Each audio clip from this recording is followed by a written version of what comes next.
आज के इस एक्सप्लेनर में हम एक बहुत ही खास विषय पर चर्चा करने वाले हैं।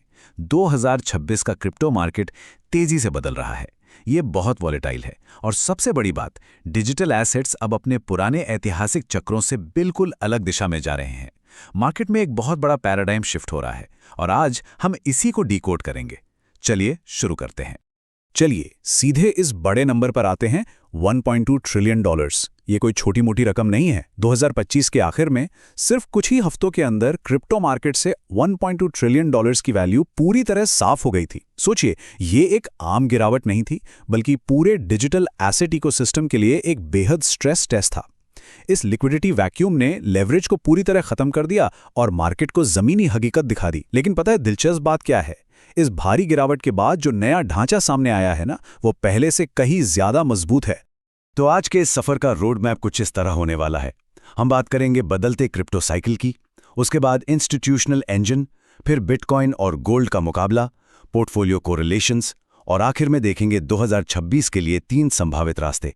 सबसे पहले बात करते हैं इस बदलते हुए क्रिप्टो साइकिल की। आखिर इसका क्या मतलब है?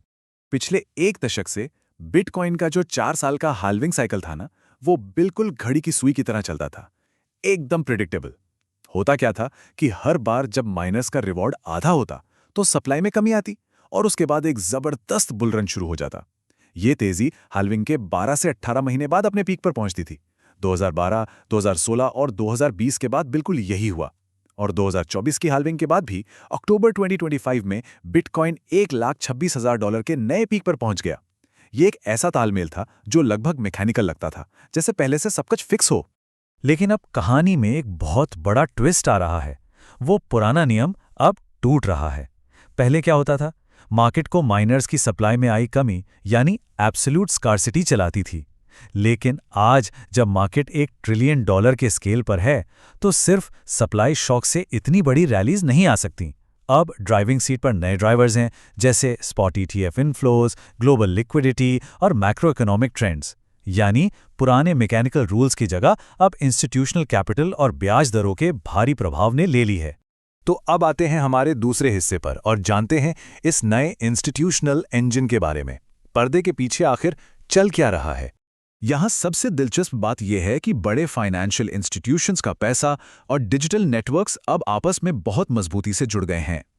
2025 के आखिर में जो लिक्विडिटी वैक्यूम आया था, उसके बावजूद आज मार्केट का इंटरनल इंजन पहले से कहीं ज्यादा पावरफुल दिख रहा है। ये अब सिर्फ एक स्पेक्यूलेशन या सट्टेबाजी का मार्केट नहीं रहा।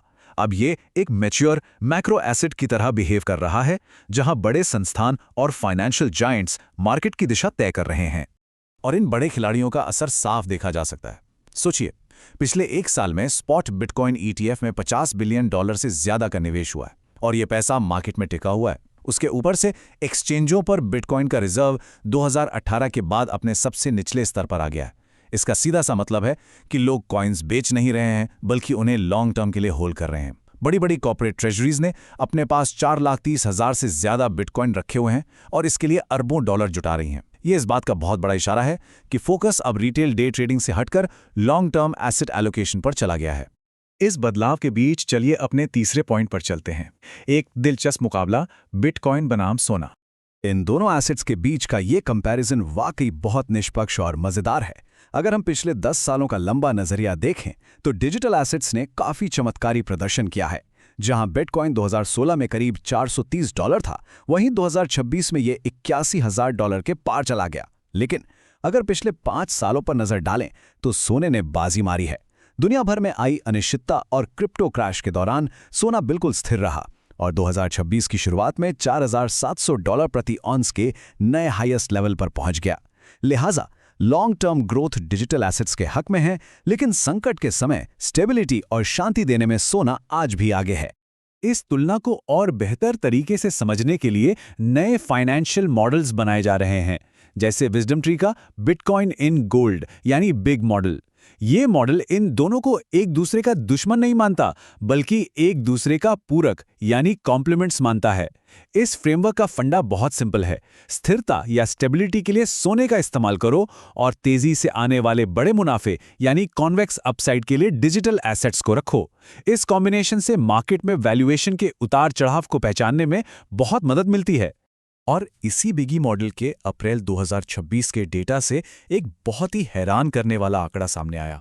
33%। जी हां, इस मॉडल के अनुसार फिलहाल बिटकॉइन को सोने की तुलना में 33% अंडर वैल्यूड यानी कम आंका गया माना जा रहा है। यह एक बहुत ही अहम डेटा पॉइंट है जो आने वाले समय में एक बड़े मार्केट करेक्शन या उछाल की तरफ इशारा कर सकता है। तो अब जब हमने इन आंकड़ों को समझ लिया है तो चलिए चौथे हिस्से पर आते हैं और देखते हैं कि पोर्टफोलियो पावर और कोरिलेशंस कैसे काम करते हैं। इन नए एसेट्स को हम ब्रॉड इन्वेस्टमेंट स्ट्रैटेजीज में कैसे फिट कर सकते हैं। जरा इस बात पर गौर कीजिए कि एक ट्रेडिशनल पोर्टफोलियो में डिजिटल एसेट्स का छोटा सा हिस्सा भी कितना बड़ा बदलाव ला सकता है।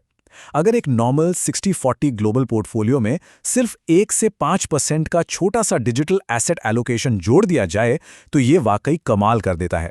डेटा साफ दिखाता है कि ऐसा करने से पोर्टफोलियो की वॉलेटिलिटी में कोई बहुत बड़ा इजाफा नहीं होता, लेकिन जो एनुअलाइज्ड रिटर्न्स हैं वो करीब 6% से बढ़कर सीधे लगभग 9% तक पहुंच जाते हैं। ये एक बहुत बड़ा एडवांटेज है। लेकिन जब हम इस पोर्टफोलियो डाइवर्सिफिकेशन की बात करते हैं ना, तो सारा पैसा एक ही जगह जाता हुआ दिखाई देता है। अप्रैल 2026 में यूएस क्रिप्टो ईटीएफ के आंकड़े अगर देखें तो वहां करीब $99.3 बिलियन का भारी एसेट्स अंडर मैनेजमेंट सिर्फ बिटकॉइन के पास है। इथीरियम, सोलाना या दूसरे क्रिप्टो बास्केट्स के मुकाबले इन्वेस्टर्स अभी भी बिटकॉइन को ही सबसे बड़ा और प्राइमरी पोर्टफोलियो डाइवर्सिफायर मानते हैं। मार्केट पर बिटकॉइन का दबदबा साफ नजर आता है। आइए अब अपने आखिरी और पांचवें हिस्से की ओर बढ़ते हैं। 2026 के बचे हुए समय के लिए मार्केट किन 3 रास्तों पर जा सकता है। सबसे पहले एक टेक्निकल नजरिए पर गौर करते हैं जो थोड़ा बियरिश या मंदी का दृष्टिकोण पेश करता है। इसे इलियट वेव थ्योरी कहते हैं। इस थ्योरी के हिसाब से 2022 से शुरू हुई 5 वेव की रैली अब मुकम्मल हो चुकी है। इसका मतलब ये हो सकता है कि मार्केट अब एक मल्टी स्टेज करेक्शन फेज में एंटर करेगा, यानी पहले वेव ए में $84,000 तक की गिरावट आएगी, फिर वेव बी में एक टेम्पररी मार्केट बाउंस देखने को मिलेगा और उसके बाद वेव सी आएगी जहां मार्केट ज्यादा गहरा गोता लगाकर 70,000 या यहां तक कि $58,000 के सपोर्ट लेवल्स को टेस्ट कर सकता है। इन सभी एक्सपर्ट फोरकास्ट्स को अगर एक साथ रखा जाए तो हमारे सामने 3 बिल्कुल अलग अलग दिशाएं खुलती हैं। एक तरफ बुलिश लोग हैं जिनका मानना है कि इंटरेस्ट रेट्स कम होने और ईटीएफ की डिमांड लगातार बढ़ने से मार्केट 1,50,000 से लेकर $2.5 लाख के पार भी जा सकता है। दूसरा नजरिया न्यूट्रल है जो इसे एक धीमी लेकिन स्थिर हार्ड मनी के रूप में आगे बढ़ते हुए देखता है, जहां प्राइस 75,000 से 1.5 लाख के बीच रह सकता है। और तीसरा है बेयरिश सिनारियो, जिसमें एक डीप मैक्रो करेक्शन की आशंका है जो मार्केट को रीसेट करके वापस 50 से 60,000 डॉलर पर ला सकता है। सही क्या होगा ये तो आने वाला वक्त ही बताएगा। तो इस पूरे एक्सप्लेनर का सबसे बड़ा निचोड़ यही निकलता है कि वो पुराना 4 साल वाला मैकेनिकल हाल्विंग साइकिल अब उतना प्रभावी नहीं रहा। अब गुजरे हुए वक्त की पुरानी मार्केट स्ट्रक्चर्स और पुरानी रणनीतियों के सहारे बैठना समझदारी नहीं होगी। नया नियम ये है कि नज़र वहां रखिए जहां इंस्टीट्यूशनल कैपिटल यानी बड़ा पैसा जा रहा है। इस पूरे विश्लेषण को हम एक बहुत ही अहम सवाल के साथ खत्म करेंगे। सोचने वाली बात यह है कि क्या ग्लोबल फाइनेंशियल मार्केट्स आगे चलकर अपने उन्हीं पुराने ऐतिहासिक पैटर्न्स पर वापस लौटेंगे या फिर हमेशा के लिए लिक्विडिटी और नई पूंजी के इस नए प्रवाह के पीछे चलेंगे। ये एक ऐसा विषय है जिसने पूरी दुनिया के दिमाग में हलचल मचा रखी है। आज के इस एक्सप्लेनर से जुड़ने के लिए बहुत बहुत शुक्रिया।